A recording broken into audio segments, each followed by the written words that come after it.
For the purposes of the recording, I reintroduce myself. I'm Ann Lounsbury from NYU.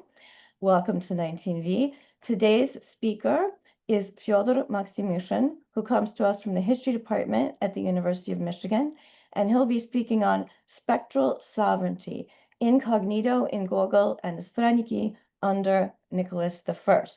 And our собеседник is NYU's own Ilya Kliger. Thank you very much, Fyodor. Okay, hello. Thank you so much for coming. I have some slides prepared, a lot of slides and very little time, so I'll try to move quick.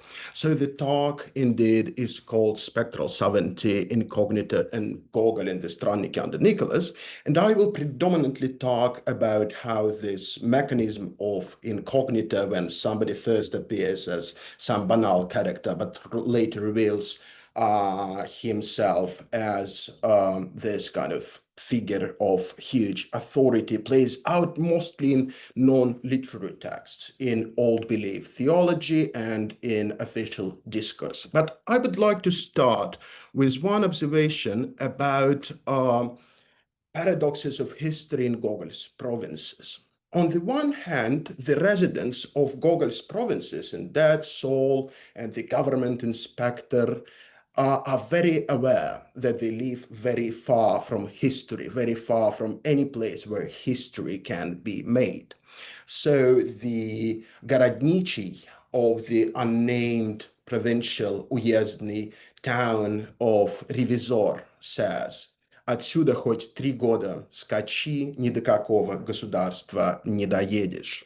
And in Dead Souls, we know that for a long time, the town of N had received absolutely no news. Город N уже давно не получал никаких совершенно вестей. At the same time, this sense of historicity proves to be very fragile. Slightest provocation starts them off being paranoid. They are ready to believe that a very benign, if you think of it, a very benign schemer like Chichikov could be Napoleon coming to their backwaters from St. Helena, or a random young man staying for too long in a local inn without paying could be a generalissimus dispatched to their town in search of military treason. And so this observation made me think about the role of incognito in the scenarios of power under Nicholas I. And I will argue here, my first kind of thesis is that Gogol reflected on a broader pattern of how power was imagined and also presented itself during the era of Nicholas.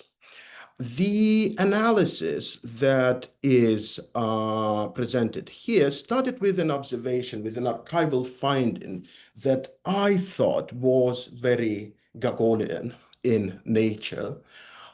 In 1850, in Yaroslavl, several robberies and several arsons of priests' houses occurred.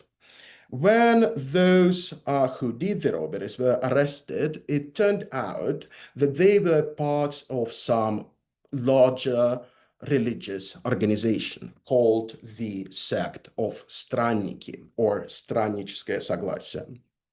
I will give you more information on their theology and their worldview and the history of the sect that emerged back in the late 18th century. But for now, it suffices to say that they believed that the Tsar was the Antichrist, rejected any ties with the state, such as passports and taxation, mostly consisted of runaway serfs and deserters, and of course, for the government of Nicholas I with their special attention to anything that may resemble anti-government conspiracy with its paranoia. That case was like a red flag. And so a commission was created in St. Petersburg in 1850 in the Ministry of Internal Affairs, very illustrious in terms of who was in the commission, very highly educated people, such as, for example, Ivan Aksakov, the recent graduate of Imperial School of Jurisprudence, and of course, a prominent Slavophile philosopher coming from a family of Slavophile thinkers, and led by Count Stenbeck, also a very seasoned official.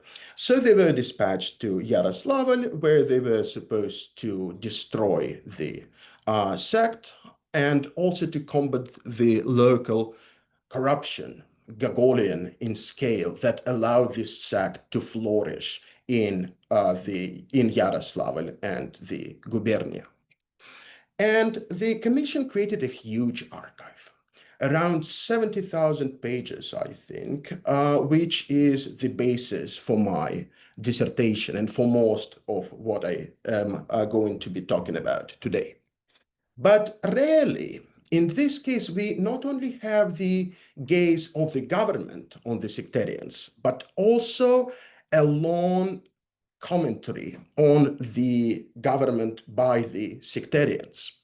In 1856, some 6 years after the commission's activities, Fyodor Krivoy, an nastavnik, that is, a leader of the sect, one of its major theologians, wrote a historical treatise called Anachatki, or on the Beginnings, in which he outlined the major events that happened to the sect, including the commission's activities. And he was actually surprisingly precise in naming the names, in outlining the bureaucratic relationship within the commission, but he made one little mistake or fabrication that I find to be very Gogolian and very interesting. He claimed that Count Stenbeck first appeared to Gubernia from St. Petersburg as a mere lackey, простой лакей. Граф вид на себя показал, аки простого лакея, и никто не мог знать его, что он за человек. Все скрывал свое достоинство и власть. Еще же позволено ему было от императора брать казны, что вас требует, да токмо бы всех переловил. So what it says here is that he appeared as a simple lackey, nobody knew who he was, and that he had unlimited access to emperor's treasury. None of this, of course, doesn't make any sense. It's all fabricated. And then he reveals himself. Воистину, тогда плача достойное было зрелище, понеже пали на острие меча, и пленены были во все страны, увы, горести мнозе. So you see something very much like the scenario of the government inspector, also reversed, of course. In the government inspector, you have a person, well, who's just a random passerby who is taken to be an incognito. And here you have an official who acts openly, but for some reason, it seems natural that he should be an incognito to the sectarians. And so the question that drives this analysis is, why did it seem so natural that the power should appear in disguise? And the answer that I suggest has something to do with broader scenarios of power under Nicholas I. So in historiography, it is, since Richard Wortman, I think, it is a common trope that during Nicholas' reign, something called the heroic myth of Russian monarchy either comes to an end or transforms or is in the state of crisis. So indeed, before Nicholas, and Nicholas is roughly second quarter of the 19th century, before Nicholas, you have those scenarios where the monarch presents himself as a hero, as a personal presence, acting within this scenario of state of exception. Catherine the Great performs as Minerva on the throne and promises golden age. Paul is a medieval knight, Alexander is the angelic leader against Napoleon, and under Nicholas, all of this gives way to something much calmer and much more bureaucratic. So Richard Wortman says that late years of Alexander first, who ruled before Nicholas, late years of Alexander mark the end of an era when claims of prodigies of transformation were sufficient to elevate imperial authority.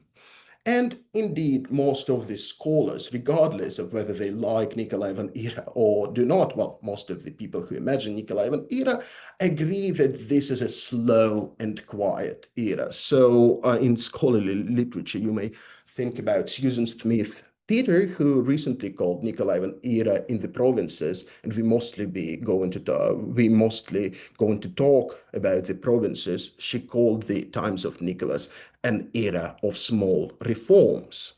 And scholars such as Bruce Lincoln and Richard Wortman all present this time as the time of birth of those autonomous bureaucratic bodies that govern Russia, not fully subjected to the emperor, or at least having some kind of autonomy from the figure of the monarch. And this narrative, by the way, this narrative of growing autonomy is a response to a different narrative, an opposite narrative, namely Nicolaitan era as a stagnant, sleepy era when nothing happens. This liberal narrative formed already in the 1860s during the period of the great reforms. You can see it kind of epitomized here on this picture by Dobzhinsky, this kind of sleepy, somewhat dirty, somewhat shabby Russian provincial town. In fact, most of what we're going to talk about happened in exteriors like this. But there also, you see this idea of almost sleep paralysis. Russia isn't moving anywhere, right? And this idea of Nicolaitan regime as sleepy and slow was pretty much already known to the contemporaries. So Pyotr Vyazinsky, of course, one of the major thinkers of the era, one of the major intellectuals, claimed as something obvious: Наши времена не эпические. Our times are not epic and hence incapable of producing epic, heroic narratives. And of course, you may think of Lermontov and so on. Like, this is a very common narrative of times of Nicholas, post-Napoleonic and then post-Decembrist decades as incapable of producing real history. And while this is common in high literature, in what we regard as high literature, if you look at the local level, you will see that people were about just as aware of this slowness and kind of sleepiness of their times as were people like Vyazinsky or Lermontov. So here are some quotes from Ian Troitsky. Ian Troitsky, who was, I think he was a bishop of Yaroslavl, and who wrote in 1853, published Historia губернского города Yaroslavl. So let's compare how he presents the era of Nicholas, the era of Catherine, and the era of Alexander. So in Catherinian times, Ярославль получил совершенно новое и правильное расположение. Скоро исчезли кривые и тесные переулки и мелкие деревянные домики. На место их явились широкие прямые улицы, огромные присутственные места, and so on. Можно вообразить, каких трудов и усилий стоило построить почти новый город. So the city is erased and built anew, which in fact is what happened. I will get back to you. I will get back to this topic.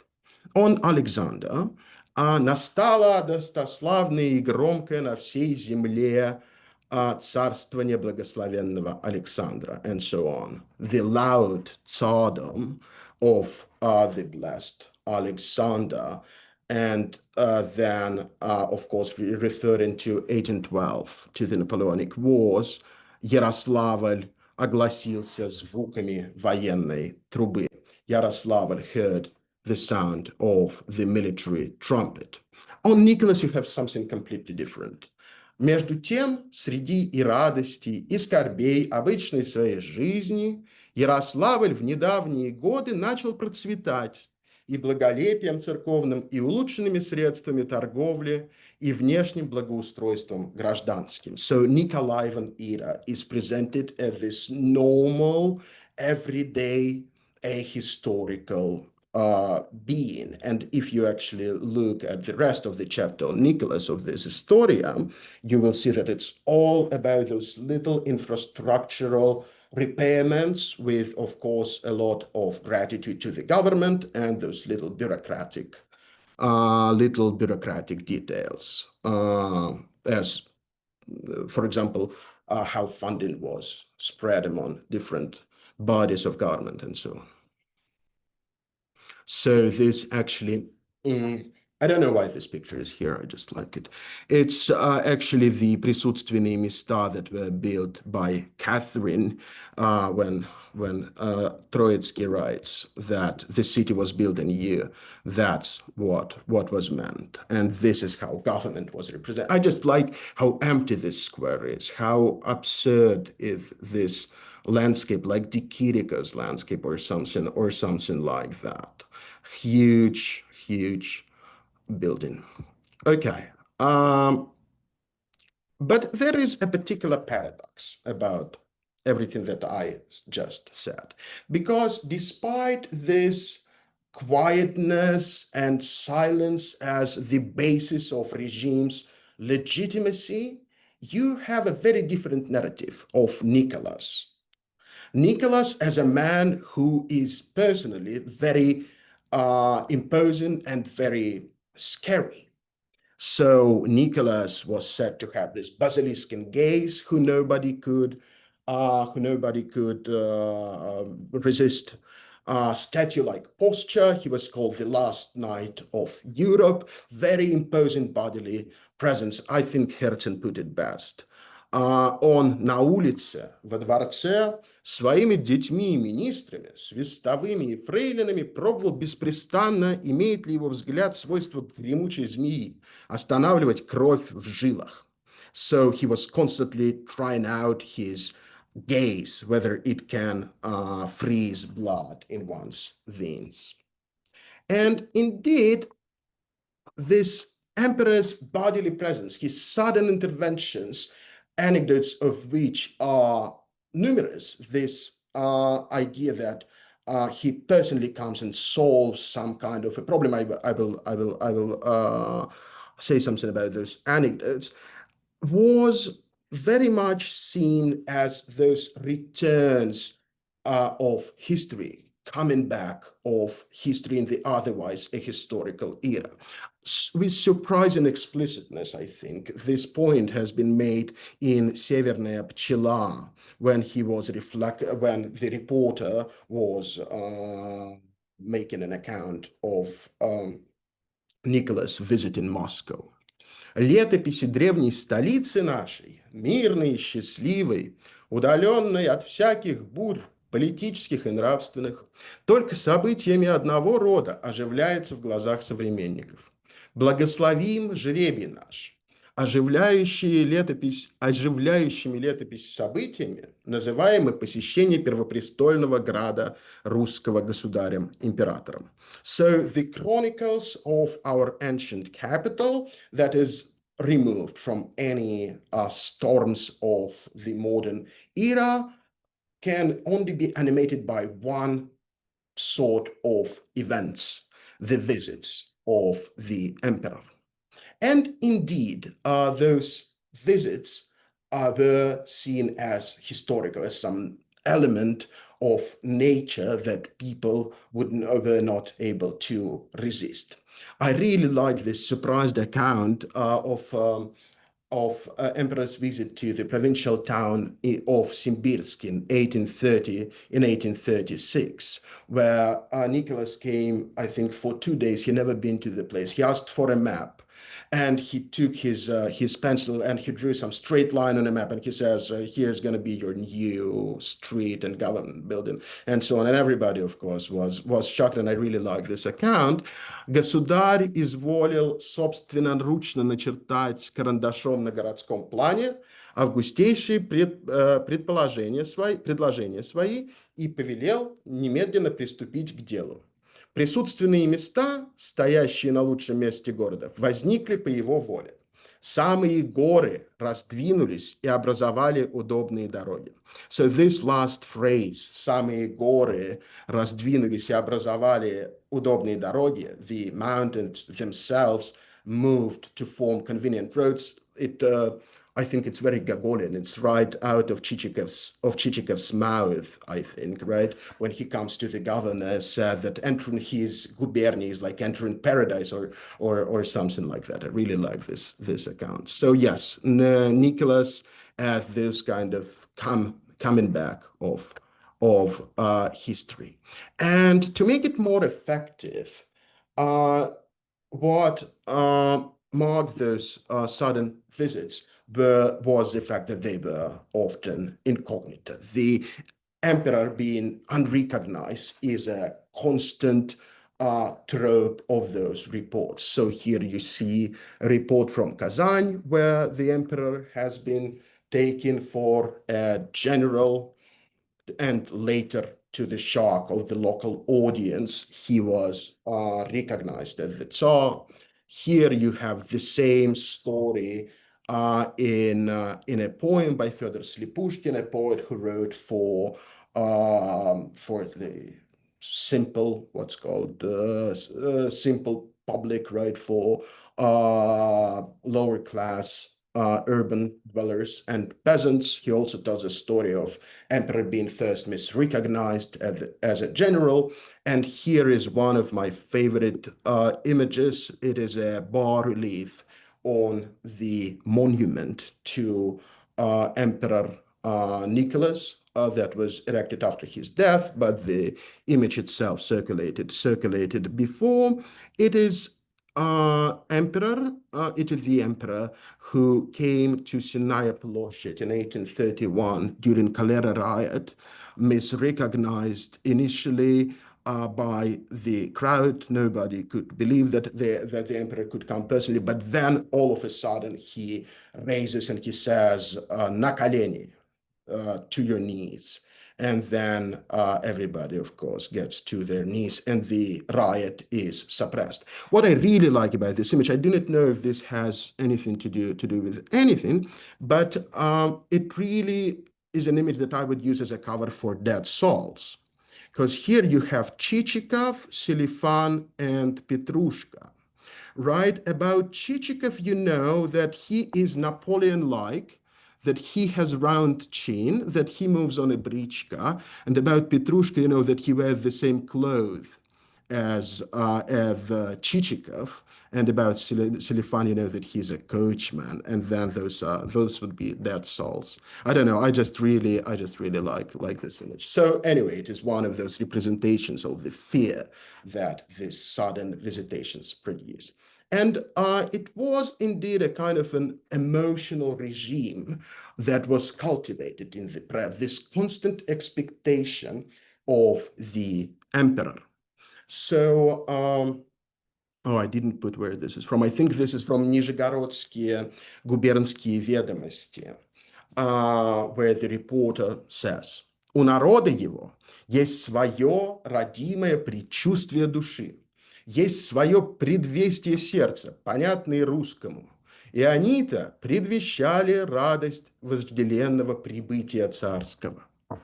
Отправляясь из Москвы, многие купцы говорили между собою с радостью: увидите, что ныне государь-император будет на нашей ярмарке. Он давно обещал нам посетить ее, и что-то доброе вещает нам, что в сём же году мы удостоимся оного.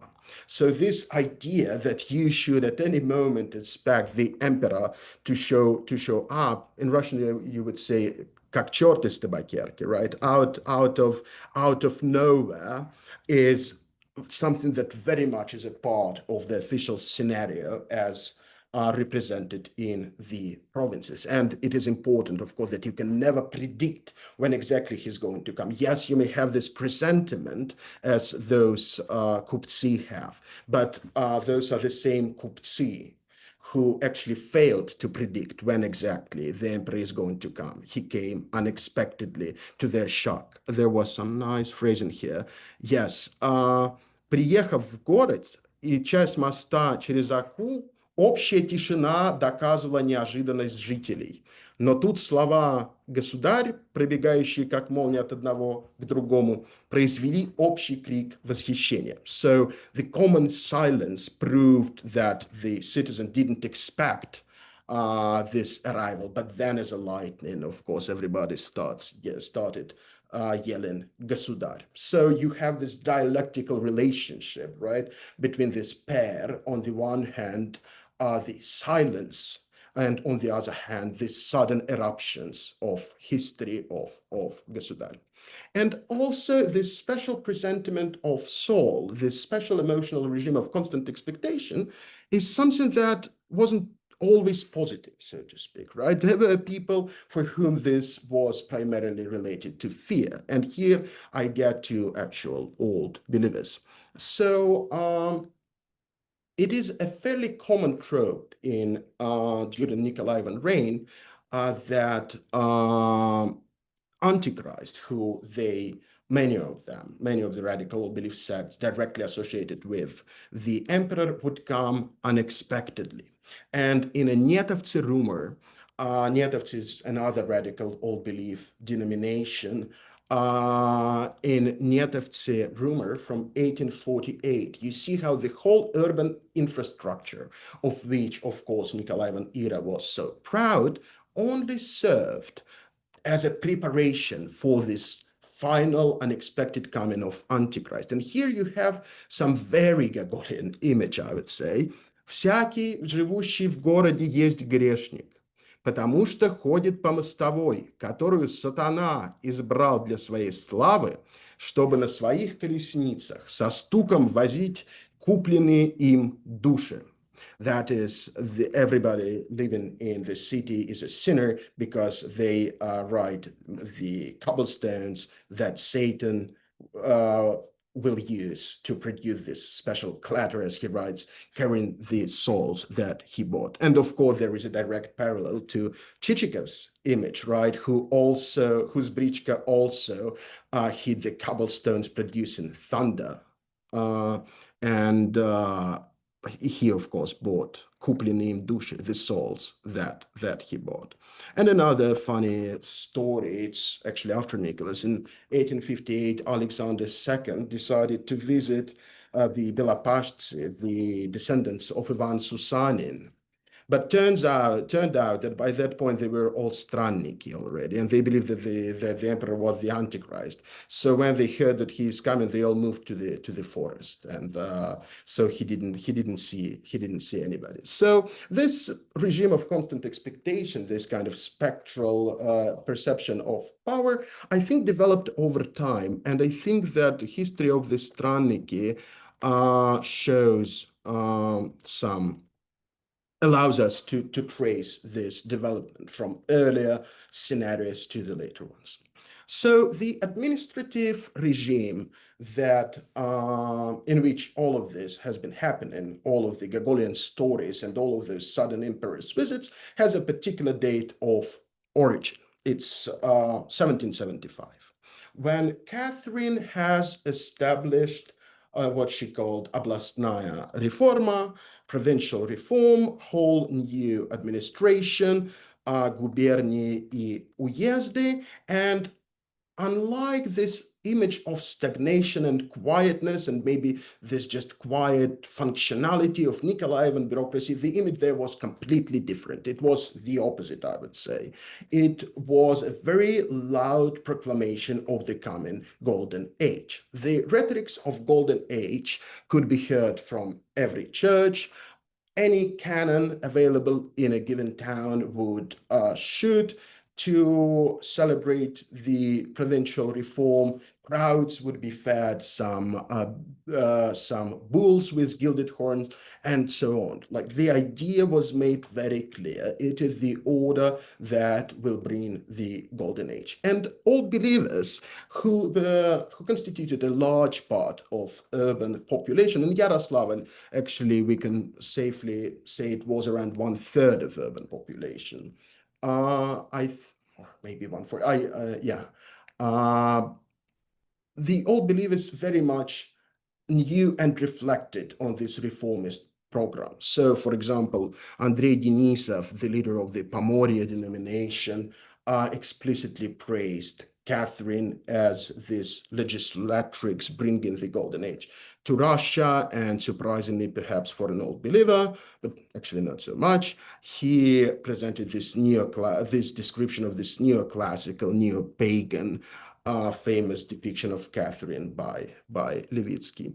But of course, not every old believer accepted those reforms. In Moscow, where the celebrations were perhaps most spectacular, Philippian monk Euphemy started interpreting in his treatises the celebrations of this new administration as the manifestation of the Antichrist.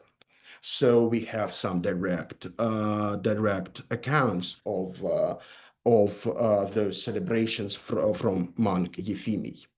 Так и везде, в великороссийском державстве, он, последний антихрист, мечтанием бесовских, преудивительные чудеса присно творите обычая, и же в комедиях и парадах и прочих потешных строях бываемые, елико в чудо и удивление приводите прельщения. So the parades and comedies and also masquerades that were very much associated with the new administration, I think Richard Wortman wrote about it, are seen as manifestation of the Antichrist. And the very eschatology of old belief, the idea that Euphemy very much held, that this is all bringing the end of times, also was directly associated with this bureaucratic, chiliastic timeline. So in a different old belief treatise called Apocalypse, I think it's slightly later, and it comes from the circle of Sergei Gnusin, another radical old belief theologian,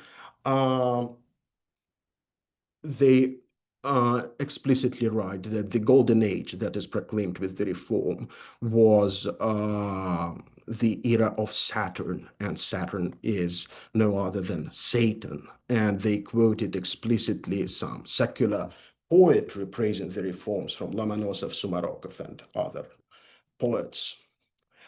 Euphemy formulated something that was called the theory of dismembered Antichrist.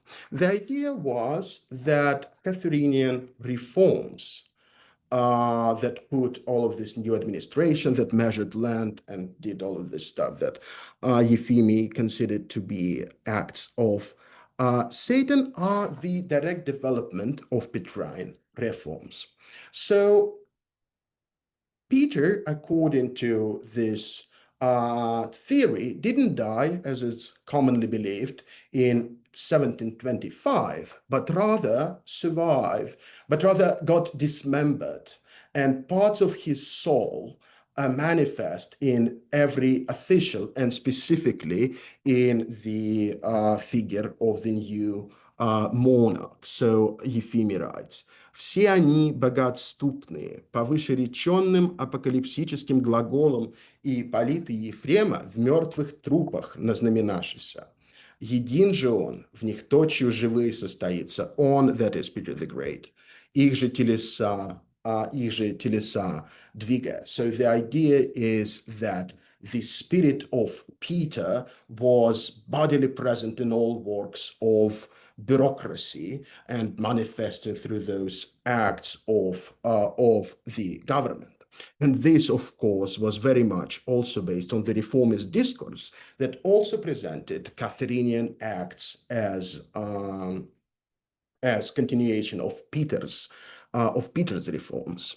So, for example, in Сказания об Antichristie, an early Stranniki treatise, Maureen Perry actually identified some interesting connections. So the kind of formulation of this idea of dismembered Antichrist, дух русских государей есть дух Петра Великого, the spirit of Russian Tsars is the spirit of Peter the Great, comes directly from something called the Cabinet of Peter the Great, catalog of Petrine memorabilia published under Catherine, and kind of praising praising the continuity of her reforms with Petrine reforms. How much more time do I have? Because there is a lot and kind of the interesting stuff. So I wonder what and how much I should cut. Well, we'll have to wrap up by 1:30, so we want to leave time for Ilya's comments and for discussion. Okay, so do I have like 10 more minutes? I think 10 more minutes is possible. Okay, okay, so yeah, I'll try because I actually wanna show you this. So while in Euphemy, this idea that that Russian bureaucracy is this dismembered body of Peter is formulated fairly abstract. He's a very dry writer. Actually, in a later treatise from the Stranniki, you see this as a kind of festivity, again, I believe, in Gogol's style. So I'm gonna read this. А когда у них бывает вселенной и общей всего града Вавилона, сиречь всей земли, когда у них царь жидовский обновляется, сиречь коронуется и принимает себе новую одежду. So what it says is that they being the demons ruling Russia, they have their main festivity of coronation that the author presents as renovation of the monarch, when the monarch chooses the new body to inhabit. That is, he's taking the new clothing, so the new body is compared to the new clothing. Сиречь оного императора, то есть его одежда, отдает строгие указы и приказы во всю вселенную рассылает своим глазом, дабы ехали к нему посланники, сиречь антихристовы рога, прусский, цацарский, французский, агельский, I guess, шведский, персидский. So then what happens is, I didn't really know how to interpret this, but the clothing of the emperor, that is the dead body, apparently before the spirit of Antichrist enters it, starts ruling the ball, kind of starts ruling over this party, and you have this surreal image of clothing sending out decrees, and apparently decrees around the world, right? So the author thinks that he rules over Prussia, Tsaritsaria, whatever that is, France, England, and so on. And then my favorite part of it, при сём поступаю предреченные собрания и богомерзкое совокупление. So they start богомерзкое совокупление, which may be translated as God opposing population. So what they do, what means by совокупление here is that they совокупляют привезенные гостинцы и подарки. And then they eat fruits, go to theaters, masquerades, comedies, and so on. So fairly benign. So this is how this festive scenario of power has been imagined. And this is the beginnings of the Stranniki, this high concentration of this very open, very loud scenario of Catherinian bureaucracy, scenario that is not as much based on quiet and regular procedure as later Nikolaevan scenario would be, but on the theatrical presentations. And after Euphemi's death, a group of his followers that will be known as the Stranniki. It was actually quite small, but over the first half of the 19th century, it grew up to be around, to having around several hundred members, mostly consisted of deserters and runaway serfs who had problems with the state anyway, rejected any ties with the state, at the same time managing to become experts on bureaucracy by forging passports. This is a forged passport from my archive, and making their own mysterious or duchovные spiritual passports that they used, and they had this system of conspiration and underground dwellings.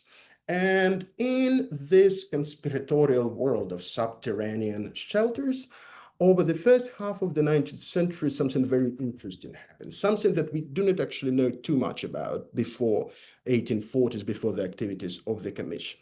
But towards Nikolaevan rule, we see that from Stranniki theology, little by little, this idea of the government as primarily associated with festivities, it gets slightly removed, I would say, although it is a little bit of a speculation here. But what we definitely see is that there emerges this growing attention to the everyday objects of state infrastructure, and primarily to money. And somewhere in the 1820s, within the Stranniki group, there emerges a group that is called безденежники, the moneyless, the penniless, I guess.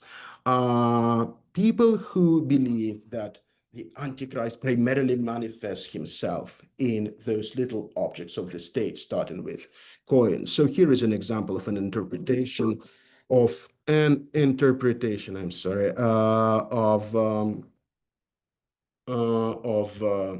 a coin. Right, so you see that. На монетах повелел коварно и сокровенно печатать 4 покоя, those 4 letters. And each of them says, первый покой is Петр, second покой is Первый, third is Patriarch, and fourth is Pope. So he kind of, by this, he means to say that he unites both spiritual and secular power under his edges. This led to a mass panic, because in what started with coins then led to rejection of everything material related to the state, including, for example, water, because water was used for transporting state goods. Effectively, this meant self-starvation. And in 1828, on March 25th, when certain Mikhailo Kuvshinov, one of the Stranniki preachers, predicted the end of the world, a large group of Stranniki, perhaps maybe the majority of the Stranniki, we do not know that, went to the dense woods of Pashihonia to starve themselves to death. But as we well know, the end of the world didn't come on March 25th, 1828. And the Stranniki found themselves in a pretty absurd position, as I guess any millenaristic group finds itself after the proclaimed end of the world doesn't happen. Right, the objects of the state that once were so scary and look so promising, they made those horrible portents, right, about the future sacred battle, brань, disappeared. They now stood barren of any eschatological meaning, And we see that starting from this point, a very interesting process happens within the group of Stranniki. They being the new generation of leaders that came after those radicals of the 1820s, led by a certain Nikita Semyonov, they start actively normalizing the state. They start calming themselves by saying that the state is normal and that the state is just infrastructure. There is nothing there to be afraid of, actually. And it led to production of some very weird texts. For example, Nikita Semyonov, arguing against the radicals, wrote, «И ныне власти имут повеление разбойников наказать, вражды укращать, всякий товар чином производить, дома по плану строить, дороги обновлять, хлеб по водам перевозить и иных стран товары в Россию приправлять». So you see, this is a very infrastructural understanding of the state. The state becomes this kind of banal means of administration. It is still satanic. He didn't say it was not satanic, but it was fine. It was okay with him. You could still enjoy the benefits of the satanic state. Начальство, определяемое советом публики, note the language here, не точью верное, но и неверное, никогда таковое злом не бывало, да и быть не может. So the idea of government can never be evil as such. И вот явная болтовня и, собственно, нечестие и прочее так мудрствует, что во время Антихристу начальства не должно быть. So he argues against the idea that under Antichrist you shouldn't have good government. You should have good government under Antichrist. That's the argument. And that's what Nikita Semyonov tried to do. So here are two examples of his handwriting, kind of before and after. He tries to, I wanna talk about this first. Nikita tried to establish well-ordered police state within his group, so to speak. He issues something called statyi, set of body of legislation that regulated the activities of the group, that was written in this unreadable bureaucrates. I don't know. I'm sorry to those of you who do not know Russian. I think it is worth actually reading this, just the language. Иже от всея церкви. Yes, Anne. Actually, it might not be it. We might want to wrap up soon, so I'm not sure. Okay, then I'll skip it. Yeah, so just look at it and I get a sense of the unreadable bureaucratic language, the idea that it's actually impossible to understand. I think I now understand what it means here, but phrase like «при домах своих родственников» или «быть имеющую предварительную обседлостью он их место жительства». So yeah, it's hard to understand. And yeah, there were a few writers who I hated more in my life because all of this is written in this type of handwriting. Right, so you see those are two handwritings of Nikita. This is where Nikita wants to be this radical old believer. Right, you see this is semi-uncial, this is polustav, this looks like this old Slavonic, Church Slavonic script. But here you see he imitates the good bureaucratic script, something like this, for example, like this.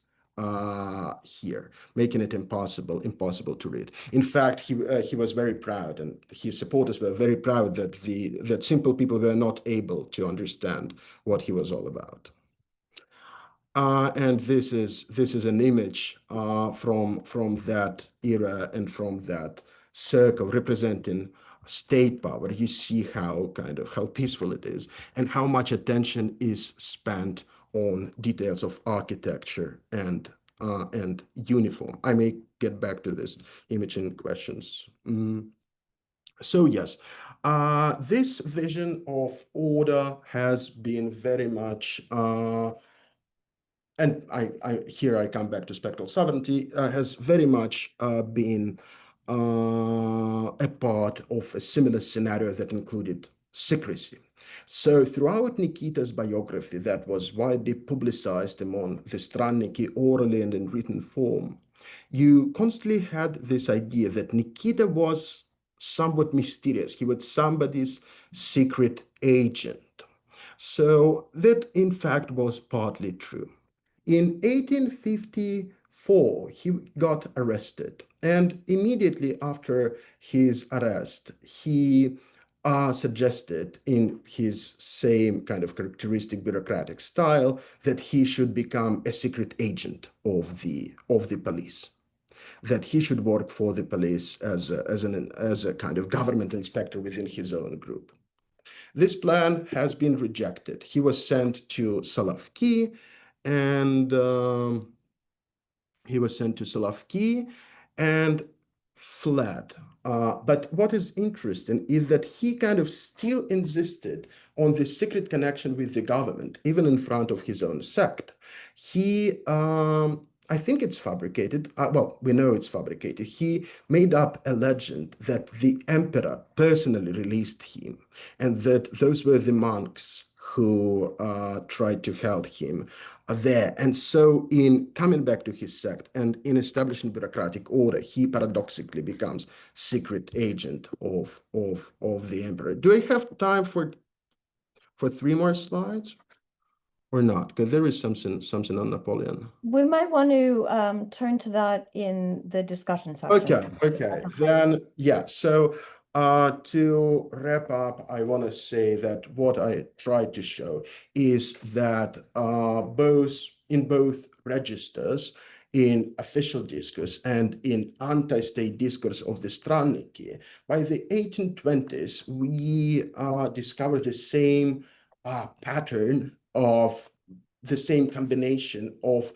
procedural bureaucratic quiet and the idea that that sovereign's power may intervene in disguise and kind of burst at any moment. And yeah, so there is also a part on Napoleon that kind of summed this up, but yeah, I didn't calculate time well enough, I guess. So I'll stop here and yeah, thank you so much. Thank you so much, Fyodor. Absolutely fascinating and bizarre, and strangely resonant with today. Ilya, please. Thank you, Fyodor, very much. Should I go on with my response? I could also send Fyodor my. If we are short on time and we want to open it up, no? I'll just go with mine. Yeah. Okay. Yeah. So I will be brief. I just wanted to say, yeah, Fyodor, thank you so much. This is such a wonderful presentation, and I also have the fortune of having read the longer piece. Am I audible? Yes. Yeah. Okay. The longer piece. I really appreciated how sort of weaves together these diverse elements of this cultural moment, right? Sort of rituals and explicit self-understandings of the state on the one hand, and sectarian practices, and then theological imaginings of the workings of the state, and then of course literary imaginaries, of which there is more in the longer text around this very, very nice figure of spectral sovereignty. Actually, the project reminded me in the best way of the work of the Moscow, some of the work of the Moscow Tartu School of semiotics with Ouspensky, Zhivov, Lotman, and so on. And so it's not surprising that some of my questions kind of lean in the semiotic direction a little bit.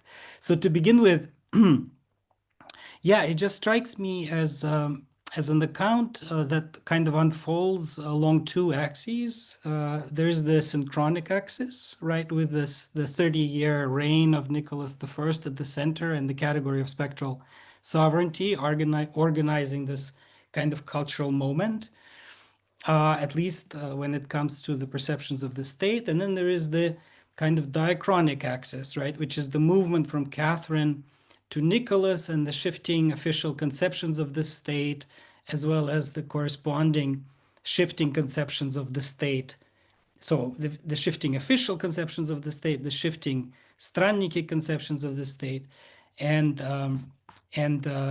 kind of this diachronic axis kind of rather bleakly, or at least struck me in the sense as a kind of bleakly mimetic, following a bleakly mimetic logic, which is to say that the Stranniki sort of come to mimic, not only in the 30s, but also earlier on under Catherine, come to mimic their attitudes towards the state, on the state's, or model on the state's own scenarios of power. So the golden age emerges as the dismembered antichrist. Golden is recast as something negative, and so on. And under Nicholas, of course, the state as the well-ordered police state, plus the scripts of incognito bursts of history, as you put it. So as a result, I kind of ended up having a couple of questions, two of them sort of touching on the one hand, the specificity of your case study, and on the other hand, the generality of your category of analysis, right? So to what extent is this scenario that plays out in the Stranniki, or to what extent were the Stranniki kind of particularly attuned to, interested in the state's own self-representations?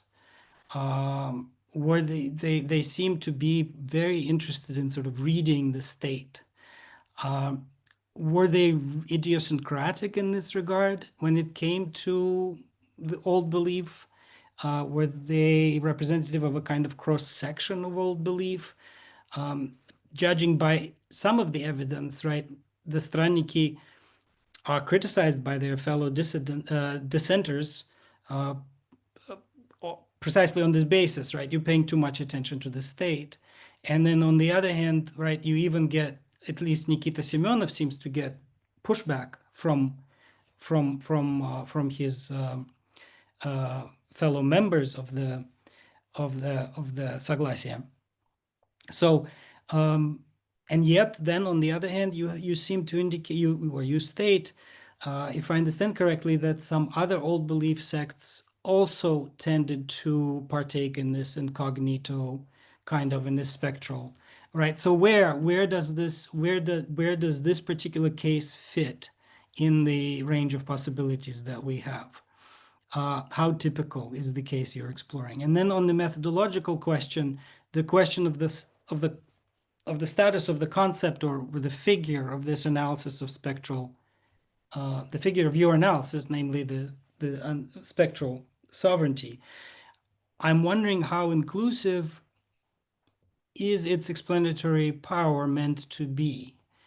So after all, we have a rather broad range of cultural practices coming under the umbrella of spectral sovereignty. And of course, on the other hand, it's not meant to be, as I understand it, it's not meant to be totalizing. What exactly is the concept grasping, and what is it not grasping, if that would be one way of kind of formulating the question. And then two more brief questions, one to do with language. I was really struck by your discussion of Nikita Semyonov's attempts to disenchant the state. And one of the things that he seems to want to do is, in your account, right, is just to lower the register from maybe neoclassical to realist, as a literary historian might say, neoclassical to realist kind of mode in which one talks about the state. But then there's also seems to be an attempt to replace one conception of language altogether with another, which is to say, right, this vision of a particular moment, right, I'm thinking of a particular moment where he says, don't worry about the images is just the images on the coins, they're random, right? Don't worry about the czar, what the czar means. The czar is just how they call themselves, right? So this enchanted conception of language here emerges almost as a kind of arbitrariness of the sign model, right? Or another way of seeing this could be right, as opposed to a kind of iconic older language, right, which says, aha, right, Tsar, Caesar, and all of that stuff, right? And this kind of the sense of the kind of profound meaningfulness of every sound or every image, and its spiritual significance of it. So again, another way of putting this would be, okay, we have the Catherine age Stranniki with their intense hermeneutics of suspicion, and a kind of Nikolaevian moment of dismissive nominalism, right, where words don't really mean much, don't really seem to mean much. So I'm wondering if you have any thoughts about these implicit theories of language that we seem to find in sectarian writing, especially Stranniki, of course, which is your subject of man. And then there's one quick question, a bit out of left field, which is and your discussion even made me think even more of this, which is the vision that they have, especially in the later period, the vision of the ruler as the maintainer of order, or the state as the maintainer of order, and at the same time somehow affiliated with the Antichrist.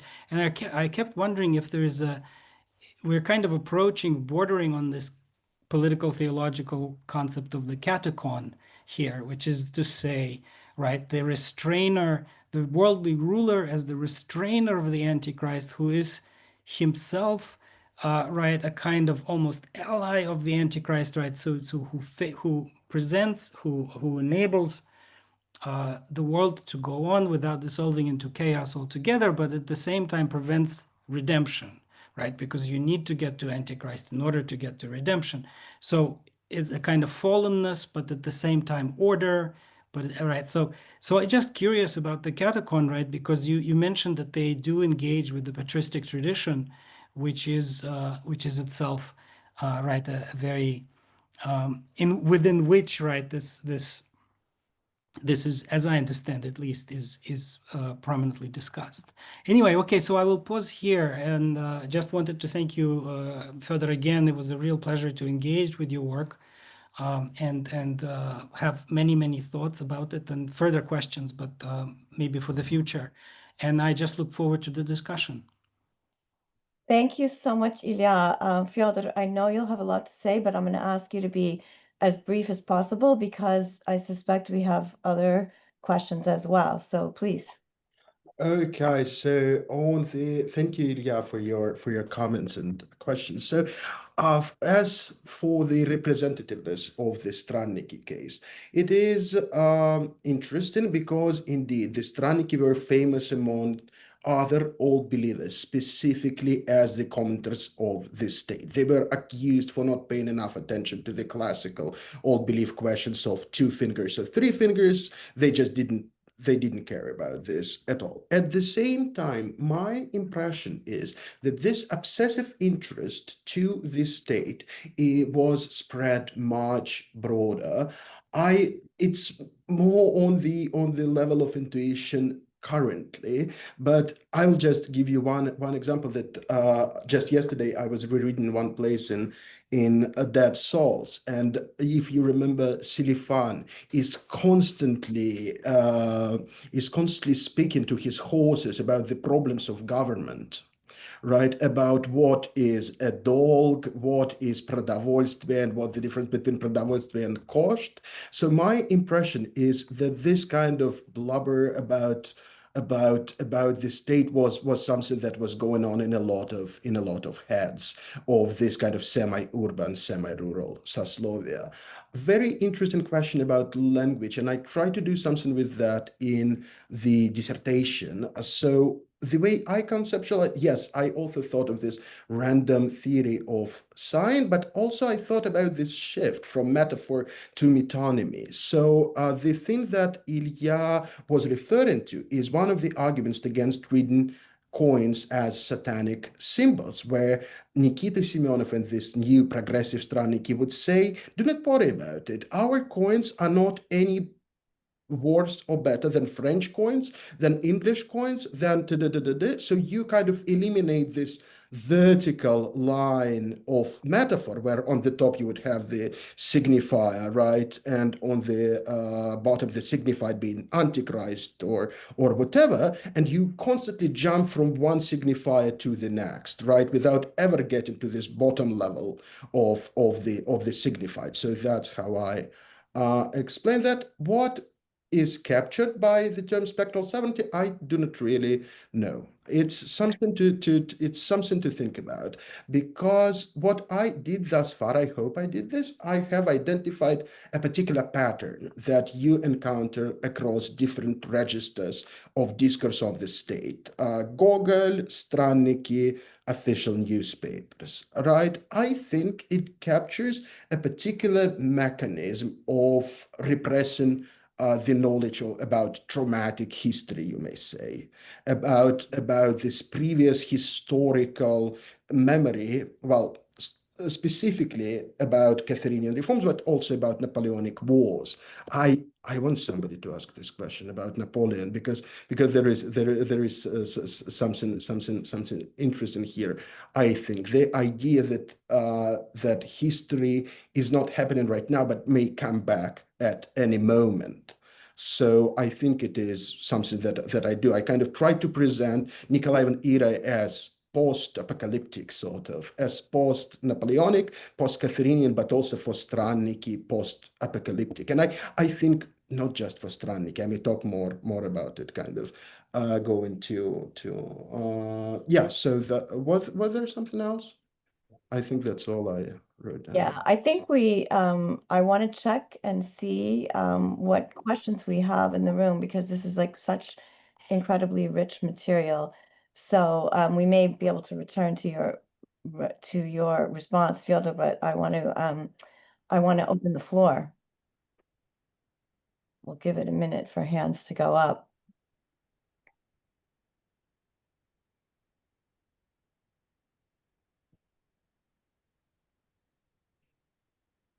While hands are going up, anything on the catacon? Anything on the catacon? Not really. I mean, I didn't encounter any references to this.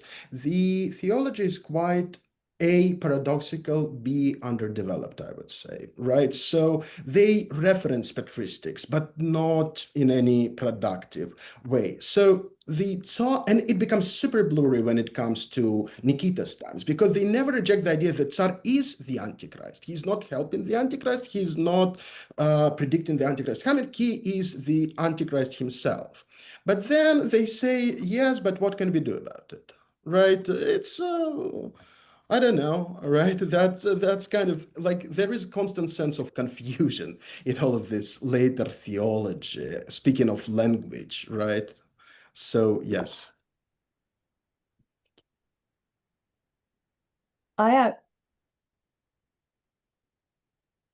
actually have a couple of questions. First of all, I think you had more to say about Napoleon, and I cut you off. That was the first one. And then a second, I would just be fascinated to hear a little bit about more about where these documents are, how you found them, your experience of working with them, because this is all very, very new to me. Thank you. Yeah, so about Napoleon, thank you, Anne, for this question. There is one place in Dead Souls where Gogol himself kind of converges the two registers, the paranoia of the higher echelons of provincial society and the theology of those popular religious dissenters that look very much like those radical old believers. So he writes, I think it's in chapter 8, that the absurd idea that Chichikov was Napoleon came from a certain prophet who was v Laptях and Nagornom Tulupi, and who preached that Napoleon was Antichrist. And this is very ethnographically precise, like all of this is very ethnographically precise, and reminds me of the Stranniki. And if we actually look what those prophets, what those actual prophets were saying, we will see some very interesting dynamics that has the same idea of peace being constantly on the brink of war or history or Napoleon coming back. So this is one of my favorite old belief interpretations, according to which Alexander never actually defeated Napoleon, but had to beg for peace. And in exchange for peace, Napoleon gave him some documents to store quietly and then to give out to the population. So you see how war becomes kind of repressed to this bureaucratic kind of quietness. And the same thing about Incognito, where Napoleon, yeah, I confused the two, where Napoleon becomes, he changes his face to look like an Ethiopian and then joins the Russian army. And he serves through this regular, из в самых малых станет служить. He goes through this regular, peaceful kind of military career to later disclose himself as the Antichrist. So in both cases, you have the same idea of history being repressed to peaceful, bureaucratic, procedural process. And the other question was about the documents. So many of the documents are indeed from the Yaroslavl archive created by the commission. That's where I worked, not as much as I wished because of COVID and later because of the war. And then a lot of the documents are preserved in RNB and other libraries in manuscript collections. And a lot of them are published by Igor Kuzmin, who I think he is a Stranniki, or at least he closely associates himself with the Stranniki, and he has a website, Staroveriev в документах, which demonstrates a lot of archival work being done, and so a lot of what I base my dissertation on comes from that. Yeah. Thank you. And I actually have one other question while we wait, and that is, and it's a little bit loose or maybe speculative, but how do you think this could affect our reading of Dead Souls? I want to turn to this picture. I didn't know, like on an intuitive level, that's how I want to imagine Chichikov kind of always being pregnant with this neoclassical grandeur coming back. Like for me, it does a lot of aesthetic work, kind of, right? That Dead Souls is a neoclassical novel in this sense. Yes, all of this world of Catherinian neoclassicism is very dusty at that point, right? All of those присутственные места look very, very, very dirty and dusty and kind of boring. But at any moment, you may have this moment of them coming back to the initial prophecy about the golden age with which they were first established. Right. So I have a different chapter on присутственные места in Gogol's, in Dead Souls, where you have this zertzala, this object, kind of the manifestation of Catherinian bureaucracy that shines like the sun among this dust that covers the rest of the присутственные места. I can go on about this forever, and this all sounds like a speculation in this current form. But yes, kind of the reading of Dead Souls is that beyond this level of dust, there exists this constant idea of explosion, of history coming back, and that's what gives this kind of tension that you sense throughout those provinces. Yes, so that it's not only naturalная школа, it's also neoclassical poem. That's what I'm trying to say. Yeah. Yeah, thank you very much. And I really look forward to that chapter on the присутственные места, because I think it will direct our attention to that often neglected chapter, right? It's the chapter in Dead Souls that tends to get ignored. And if we look at the glass triangle and put it at the center of that, I think it could really make us think about that chapter. I have a question from the room from Taisia Crowley. And she says, asked me to read her question. Is the figure of the Antichrist a possibly necessary harbinger of sort of capital H history, in a sense, making the state of apocalypse synonymous with the continuation of history? I can read that again if you like. Can you? Yeah. So is the figure of the Antichrist a harbinger of sort of, big history, capital H history? In a sense, does that make the state of apocalypse synonymous with the continuation of history? So I think what the question is, do we need this sort of apocalyptic moment in order for history to continue? And I know Thais is in a loud public place, so she can't Yeah. talk, but I maybe clarify. I think that's a very good question that relates back to reading of Dead Souls, actually. And indeed, in case of Napoleon, for example, it is fairly easy for me to say that, yes, this is coming back of capital H history, right? But in other cases, I do not know. I think the idea of that's a very good question. So what I would say is that Antichrist of Stranniki, and that's my kind of provocative claim, exists on the same timeline as the chiliastic narrative of the Russian state as established in 1770s and 1780s, with the promise of the golden age that is going to come. And I want to say that Straniki's eschatology was to a large degree engendered by this narrative.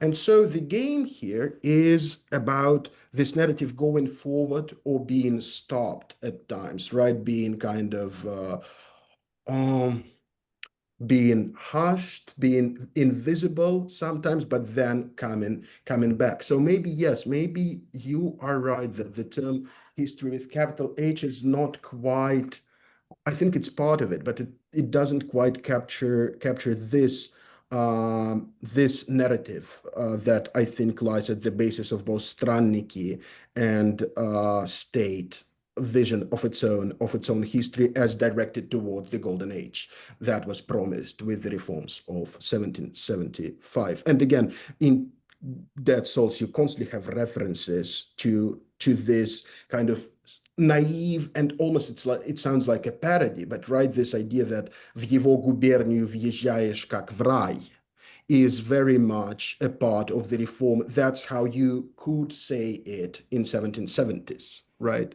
Or in 1780s. And same thing about many more kind of what seems like a weird exaggeration actually refers to something that somebody like Kapnist or maybe Derzhavin could say seriously about those newly established administrative units. That's fascinating. Thank you.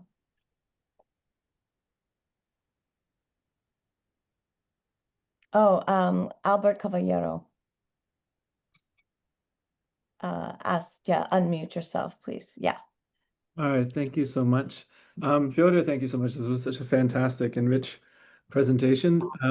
Continuing, I guess, some of the threads, I'm also interested in maybe the generalizability, the generalizations and also the particularizations here, specifically regards to spectral sovereignty. So in some ways, just the conversation just now, kind of the importance of the period, the 1770s reforms, think about the small reforms, the 1820s, 1830s, and the paradox that you presented to us in the beginning, this kind of quietness and stillness of the realm, but Nicholas's personal figure as scary and kind of staring into everyone. But I just wonder how much you are interested in kind of carrying this on past Nicholas, kind of how far on. You talked about, when we were talking about spectral sovereignty before, you talked about the different socials. So kind of this is something you see in the official discourse, something you see in the discourse of a writer, something you see in the discourse of the Stranniki. And I think you argue that kind of the different social groups being involved, but I'm just interested in kind of what you see as you move forward in the 19th century, and particularly this kind of idea of places without history, history returning when the Tsar arrives. Is this something you want to carry onward for our understandings of the 19th century? Yeah, thank you so much. This is a very interesting question. I didn't do too much with post-Nicholas realities, like a reference to some things that I see under Alexander, but actually with great reforms, we see some different story unfolding. So Stranniki were very aware of the reforms going on, and they were arguing against the reform. They didn't like the reforms. As I understand, again, I didn't do too much work, and all of those texts are pretty esoteric. So, as I understand it, they didn't like the reforms. They argued against something they called heresy of democratism, against the idea of self-government, and for the preservation of those Nikolaevan forms of administration within their group. But it is like what I say now. It's very much based on my kind of early approaches to this material. So I wouldn't. I think it changes. I think what I mean when I say spectral, so like all of this is very much. It very much exists within the world of губернская реформа, of областная реформа, within this bureaucratic framework that existed from 1770s to 1860s, right? So it is very much part of this old regime of Russian bureaucracy. So I think it's too early for me to make any kind of projections to what happens next. I just don't know really. Thank you, Fyodor.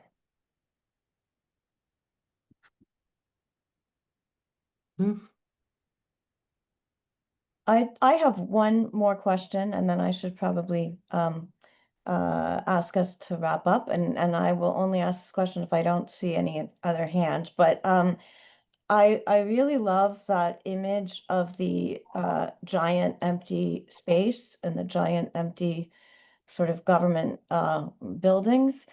And I'm wondering if you found other examples of images like that. They're very evocative of what you're describing. Oh, a lot. And what is Yeah. this from again? What is this? What's the This source? is Yaroslavl. So this is actually, it's closest to the Stranniki. But I didn't include it in the presentation. I had a similar image of Kostroma. This guy, I think it's from, that one was from 1851. And you have this photo of this giant square with not a single tree, without anything, just, yes, like those, they remind me of Di Chirico, right? Of those surrealist, neoclassical landscapes. And I think with all this talk about provincial turn and with all this pushback against image of Russian provinces as empty, I do not know. Like when I look at photos like this, I think it is important to remember how at times physically empty they were, right? Right, because now there you have some flowers. Here you have some Peterочка. You have some marks, some traffic signs here. Like it's much more lively even now, right? And here it's just, yeah. Yeah. Thank you. Yeah. Right. It seems like in the social imaginary, at least, there seems to be for these spaces, they're either completely jumbled and illegible, as in that famous image of the village that you showed that has a big muddy puddle in the middle of it. A lot of them have muddy puddles. Or they are this sort of empty state bureaucracy space. And I think it's really, that juxtaposition is really interesting. And oh, sorry. No, go ahead. Yeah, they seem to really enjoy this architecture. Like with Nikita, the major reform I think was aesthetic more than anything, right? They really started enjoying the style of this state, and I think this image is a perfect illustration where, like, you see how much he likes the order, right? The pavement ends right here with the building, and then there is earth and so on, and like this booth, very diligent and so on. Yes. Thank you very much. And as it happens, the fire marshal in my building is calling us to go outside because we have a fire alarm. And I'm glad that that did not happen any earlier than this, because this has been absolutely fascinating discussion. Thank you very much, Fyodor and Ilya. I'll be interested to hear the continuation of this research. Thank you so much, and thanks to everybody for coming, and we'll see you for the next 19V, I hope. Bye. Thank you very much for coming. Bye. Bye.